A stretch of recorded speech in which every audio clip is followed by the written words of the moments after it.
السلام علیکم ورحمۃ اللہ وبرکاتہ۔ رمضان المبارک کا مہینہ بالکل اپنے اختتام کے قریب ہے، اور یہ سمجھ لیجئے کہ اگر چاند رات آج ہو جاتی ہے تو رمضان المبارک کا مہینہ بالکل مکمل ہو گیا۔ اور اسی طریقے سے اگلے دن پھر عید ہے، تو عید کی میں کچھ سنتیں آپ کے سامنے بتاؤں گا، 13-14 سنتیں میں آپ کے سامنے نمبر وائز بتاؤں گا۔ چنانچہ ہم اپنے آپ کو ان سنتوں کے مطابق ہی تیار کریں۔ ہم بہت ساری چیزیں اپناتے بھی ہیں لیکن ہمیں معلوم نہیں ہوتا کہ کیا یہ عیدین کی سنتیں ہیں۔ بہت سے ہمارے بھائی معلوم بھی کرتے ہیں کہ عیدین کی کیا کیا سنتیں ہیں، تو میں آج آپ کو نمبر وائز بتاؤں گا۔ پہلے نمبر پر ہے مسواک کرنا۔ مسواک کی بہت زیادہ فضیلتیں ویسے بھی ہیں، مسواک کرنے کے بہت سارے فائدے ویسے بھی ہیں، اور اس کے اوپر ہم نے کلپ بھی بنا رکھی ہے، لیکن عید کے دن مسواک کرنا یہ سنت ہے۔ اسی طریقے سے دوسرے نمبر پر غسل کرنا، یعنی عید کے دن غسل کرنا، غسل کر کے نماز پڑھنے کے لیے جانا، یہ سنت ہے۔ اور تیسرے نمبر پر خوشبو لگانا، یعنی عطر وغیرہ استعمال کرنا، یہ عید کی سنتوں میں سے ہے۔ اور چوتھے نمبر پر اچھے کپڑے پہننا، یعنی اپنی حیثیت کے مطابق اچھے کپڑے پہن کر عید کی نماز کے لیے جانا، یہ بھی عید کی یعنی عیدین کی سنتوں میں سے ہے۔ اسی طریقے سے جو ہے پانچویں نمبر پر، یعنی عیدین کی نماز سے پہلے کوئی نماز نہ پڑھنا، یعنی عید کے دن چاہے وہ عید الفطر ہو چاہے وہ عید الاضحیٰ ہو، اس سے پہلے ہمیں عید کی نماز سے پہلے کوئی نفل نماز نہیں پڑھنی ہے۔ اور اگر کوئی یہ عیدین کی نماز سے پہلے نفل نماز پڑھتا ہے تو یہ سمجھ لیجئے کہ مکروہ تحریمی ہے، یہ جائز نہیں ہے۔ یعنی عیدین کی نماز سے پہلے نفل نماز پڑھنا یہ جائز نہیں ہے۔ ہمیں عید کی نماز سے پہلے چاہے وہ عید الفطر ہو چاہے عید الاضحیٰ ہو، کوئی نفل نماز نہیں پڑھنی ہے، نہ گھر کے اندر پڑھنی ہے، نہ مسجد کے اندر پڑھنی ہے، نہ عیدگاہ میں جا کر پڑھنی ہے۔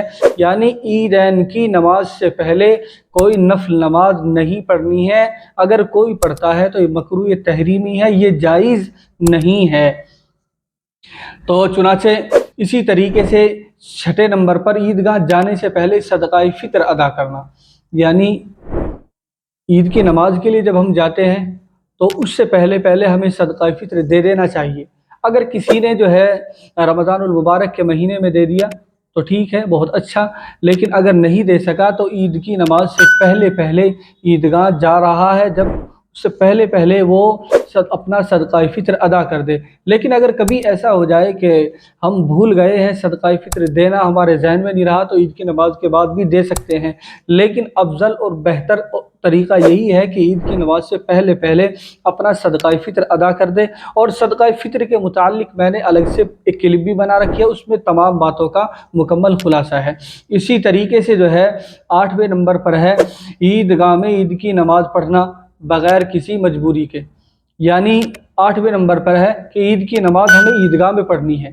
یہ عیدین کی سنتوں میں سے ہے کہ عید کی نماز عیدگاہ میں پڑھنا یہ سنت ہے بغیر کسی عذر کے، یعنی کوئی مجبوری نہیں ہے۔ جیسے لاک ڈاؤن کا زمانہ آ گیا تھا، اسی طریقے سے بارش کا یا کوئی ایسا معاملہ ہے کہ جس کی وجہ سے عیدگاہ میں نہیں جا سکتے ہیں، مجبوری ہے، بارش بہت زیادہ ہے، تو اس بنا پر عیدگاہ میں نماز نہیں ہو سکتی ہے، وہاں چھپاؤ کا انتظام نہیں ہے، تو یہ تو مجبوری ہوئی ہے۔ اس کے علاوہ اور بھی کوئی مجبوری ہو سکتی ہے، لیکن بغیر کسی مجبوری کے ہمیں عیدگاہ میں نماز پڑھنی ہے۔ عیدگاہ میں نماز پڑھنا یہ بھی سنت ہے۔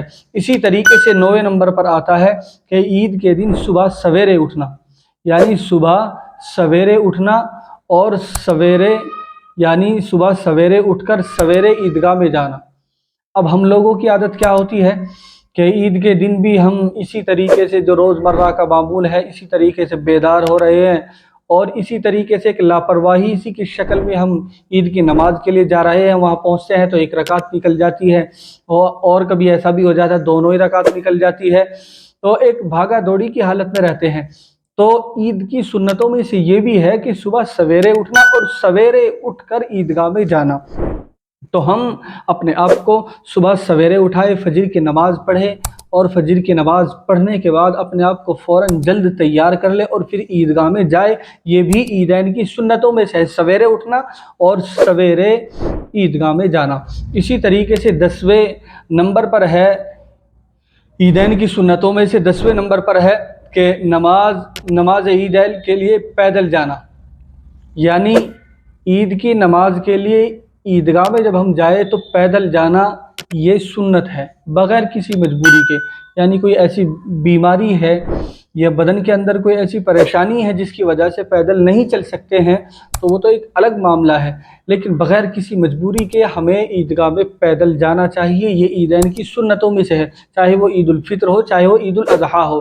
میں عیدین کا لفظ اسی لیے استعمال کر رہا ہوں کہ دونوں عیدین کے معنی میں دونوں عید آ رہی ہیں، تو دونوں عیدوں کو جمع کر کے میں آپ کو بتا رہا ہوں کہ عیدین کی سنتوں میں سے یہ ہے کہ پیدل عیدگاہ میں جانا۔ اسی طریقے سے جو ہے 12ویں نمبر پر آہستہ آواز سے تکبیر تشریق کہنا۔ آہستہ آواز سے آپ تکبیر تشریق کہیں اگر عید الفطر ہے، اور عید الفطر کے علاوہ اگر عید الاضحیٰ ہے تو اس پہ زور سے کہے اللہ اکبر لا الہ الا اللہ اللہ اکبر۔ اسی طریقے سے 13ویں نمبر پر واپسی میں جب آپ عید کی نماز پڑھ کر آئے تو واپسی میں راستہ بدلنا، یعنی جس راستے سے آئے اس کے علاوہ جس راستے سے آپ گئے اس کے علاوہ دوسرے راستے سے آئے، تو یہ عیدین کی سنت ہے۔ اسی طریقے سے جو ہے 14ویں نمبر پر یہ ہے کہ عیدین کا خطبہ سننا۔ بہت سارے لوگ غفلت کرتے ہیں کہ جیسے امام نے سلام پھیرا ہے فوراً وہاں سے چل دیتے ہیں، یہ صحیح طریقہ نہیں ہے۔ اصل طریقہ یہ ہے کہ ہم جو ہے سنت طریقے سے عید منائے، اور سنت طریقہ یہی ہے کہ جب امام صاحب سلام سے فارغ ہو جائے پھر خطبہ پڑھے تو خطبے کو سنیں، یہ خطبہ سننا بھی سنت ہے۔ تو عیدین کی میں نے کچھ سنتیں آپ کے سامنے بیان کی ہیں، مجھے امید ہے کہ سمجھ میں آ گئی ہوگی۔ اگر آپ نئے ہیں تو ہماری اس کلپ کو ضرور شیئر کیجیے، ہمارے چینل کو ضرور سبسکرائب کیجیے۔